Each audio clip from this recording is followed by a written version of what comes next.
Assalamualaikum warahmatullahi wabarakatuh. Perkenalkan, nama saya Sania Putri Kamila, NIM C2186201102, kelas BK1B. Di sini saya akan menyampaikan mengenai syirik dan bahayanya bagi manusia. Yang pertama adalah pengertian syirik. Kata syirik sendiri berasal dari kata syarikah atau persekutuan. Pengertian syirik yaitu mempersekutukan atau membuat tandingan hukum atau ajaran lain selain dari ajaran atau hukum Allah Subhanahu wa taala.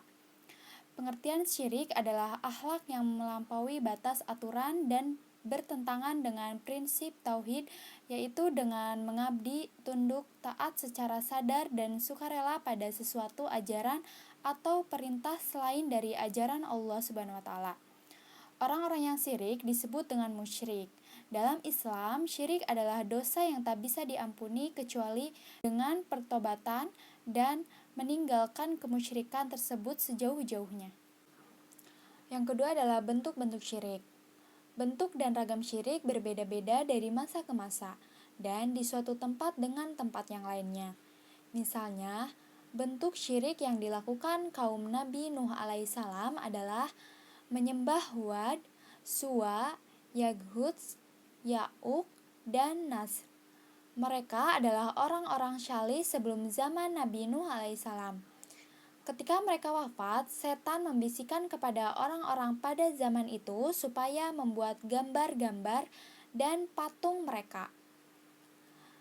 Sementara itu, bentuk syirik yang dilakukan oleh Bani Israel adalah menyembah anak sapi. Bentuk kemusyrikan kaum Nasrani adalah menuhankan Nabi Isa alaihissalam. Orang-orang Majusi melakukan kesyirikan dalam bentuk menyembah api. Sedangkan Arab jahiliyah melakukan kemusyrikan dalam bentuk mengambil pemberi syafaat dari selain Allah Subhanahu wa taala. Yang ketiga adalah penyebab terjadinya syirik pada manusia. Penyebab terjadinya syirik pada manusia yang pertama, berlebih-lebihan dalam memuji Rasul atau memuji orang saleh. Berlebih-lebihan dalam memuji orang saleh akan mengarahkan kepada perbuatan syirik, sebagaimana yang dilakukan oleh kaum Nabi Nuh. Yang kedua adalah ta'ashub atau fanatisme.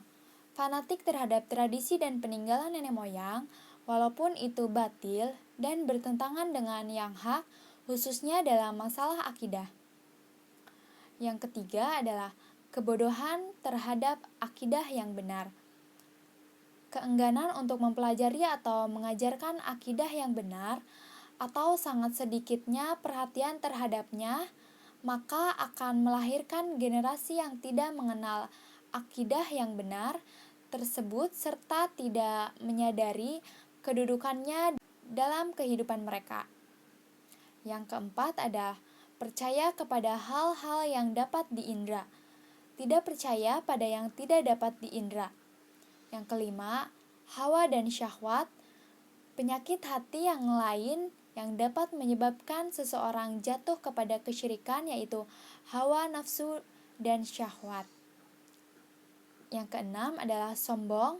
Dalam beribadah kepada Allah, sombong juga merupakan penyakit yang dapat menimpa fitrah manusia sehingga ia menyimpang dari bentuknya yang lurus dan menjatuhkannya dalam kemusyrikan.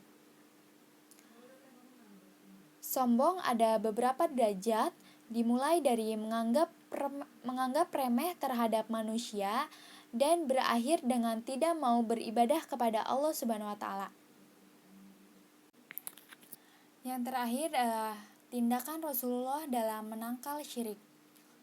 Rasulullah SAW sangatlah menyayangi umatnya, sangat ingin agar kita terhindar dari kesyirikan. Karena itulah Rasulullah SAW berupaya menutupi pintu-pintu kesyirikan dengan cara sebagai berikut. Yang pertama, beliau melarang kita dari melakukan perbuatan menjadikan kuburan sebagai tempat ibadah.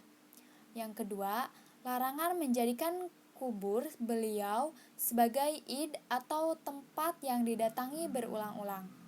Yang ketiga, larangan bersafar menuju tempat yang dianggap berkah kecuali masjid. Sekian materi yang dapat saya sampaikan mengenai syirik dan bahayanya bagi manusia. Terima kasih. Wassalamualaikum warahmatullahi wabarakatuh.